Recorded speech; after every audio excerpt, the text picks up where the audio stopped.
Brexit talks turn dark, number 10 rages at EU for tying us up in knots, no deal likely.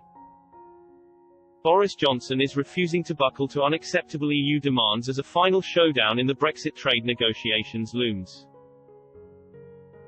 MEPs have declared a trade deal must be thrashed out by this Sunday to have any chance of being ratified by the end of the year. But ahead of the deadline, the Prime Minister's aides have warned that intractable disagreements over key issues mean a no-deal conclusion to the talks is increasingly likely.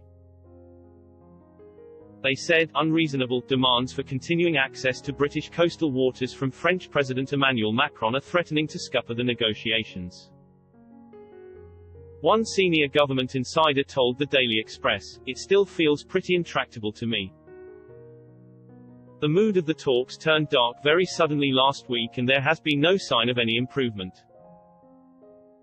Mr. Johnson has told allies that he is determined to keep negotiating right up to midnight on December 31st, when the UK's transition out of the EU single market and customs union is due to end, to try to secure a deal.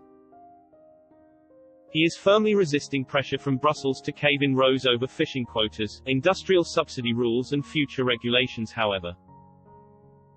On fishing, the French are being as unreasonable as ever and demanding the status quo for 10 years. There is no way we can accept that. And then the EU want to exempt a string of EU institutions from state aid rules while tying us up in all sorts of knots. We cannot sign up to that either, the government insider said. Mr. Johnson and Ursula von der Leyen emerged from a phone call on Thursday night and concluded there were still big differences remaining, a statement from the European Commission President read. A Downing Street spokeswoman said, the Prime Minister underlined that the negotiations were now in a serious situation.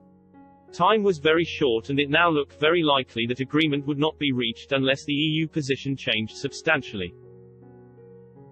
He said that we were making every effort to accommodate reasonable EU requests on the level playing field, but even though the gap had narrowed, some fundamental areas remained difficult.